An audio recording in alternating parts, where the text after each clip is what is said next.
Hello, my lovelies. I hope you're okay. Welcome along here to Busy Bee Budgets, where we're on a journey to financial independence, and we're using zero-based budgeting and cash stuffing to help us get there.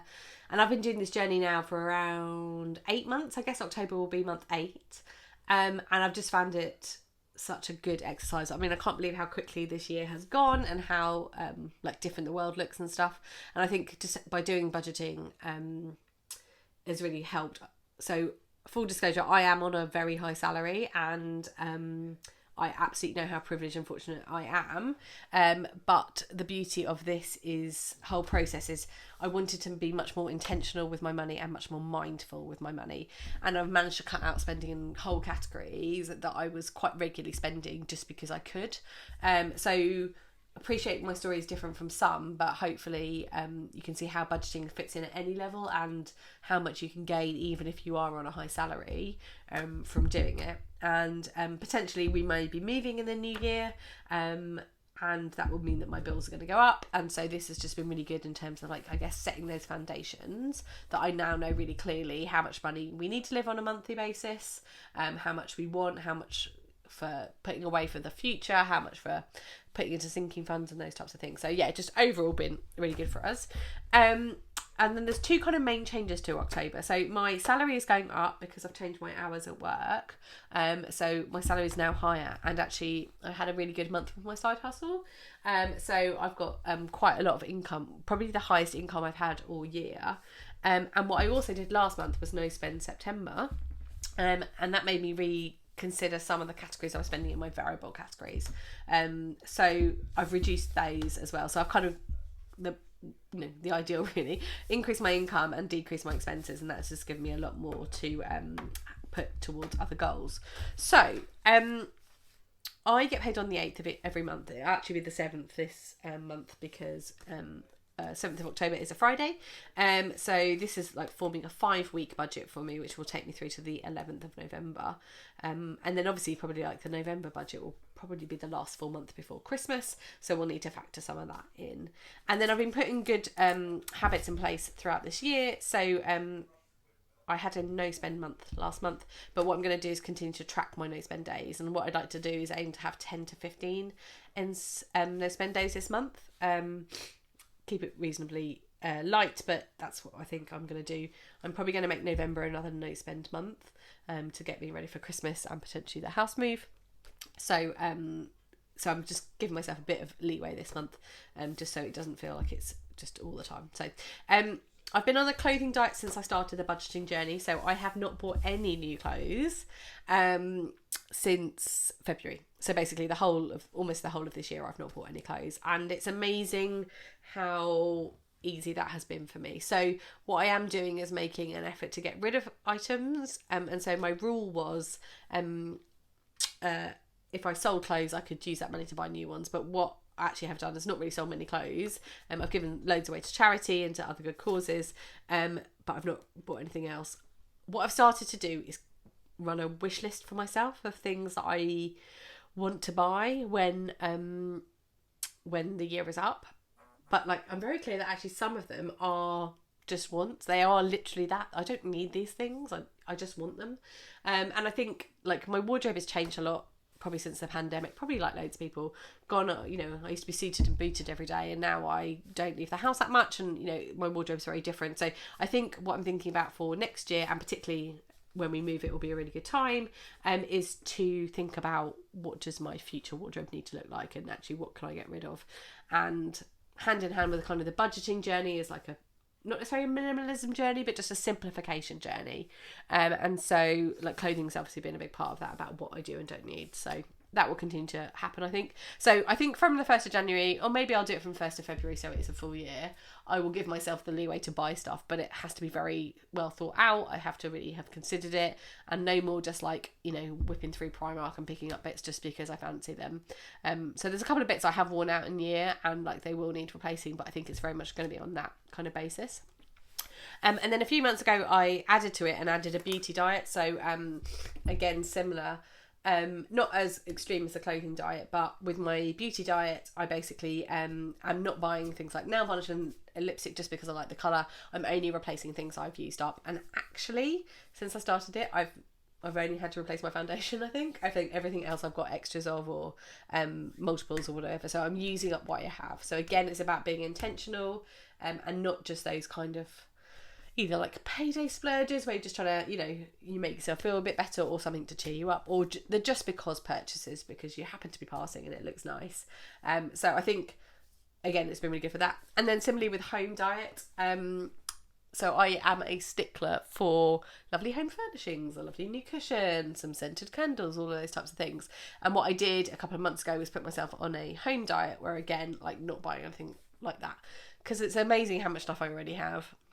And I think the prospect of potentially moving and having to pack up this house just shows you how much stuff we do have. And so I am being, I am moving towards getting rid of a lot of that stuff and not seeking to replace it. So again, it's about being conscious about what we want. And the new house is like configured really differently. We've got a lot less storage. So actually we can't take everything that we've got here with us. And so that's that. So apologies, that was a very long ramble into this. So 5-week month, as I said, from 7th of October through to the 11th of November. Apologies, I've got a bit of a cold, so I sound a bit nasally and I've got a little bit of a cough, so sorry about that. So income. So as I said, this is like probably the highest income I've had ever all year since I've been doing this. So my base salary is going to be moving up to 5,750.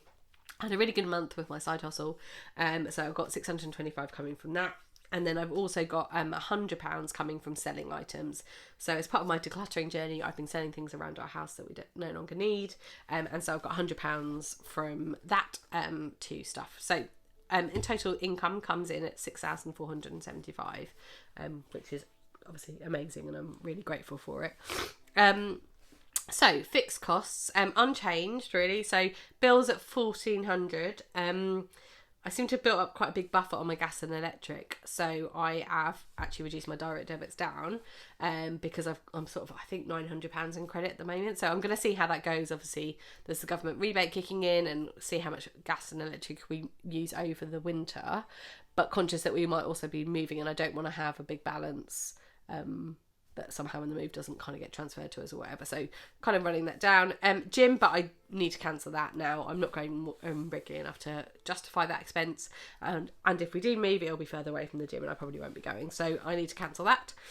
The other action I was going to take this month was to work through my subscriptions, because I've got about £100 a month going out in things like dishwasher tablet subscription, washing tablet subscription, some things for like ancestry and like researching family history and stuff, and I just need to go through and be a bit brutal about what I'm not really using. So I'm hoping that maybe I could get that down maybe to half of what it is currently.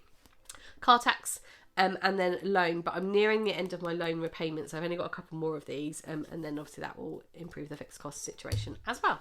So 6,475 minus 2,352 leaves me with a carry forward of 4,123.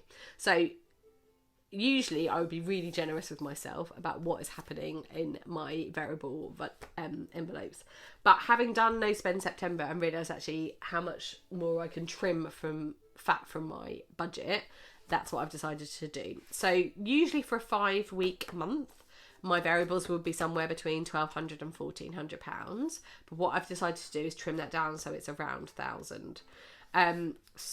And what I'm also going to do, which has been working better for me over the last few months, is stuffing more in week 1 and then having a little top up throughout the month as necessary.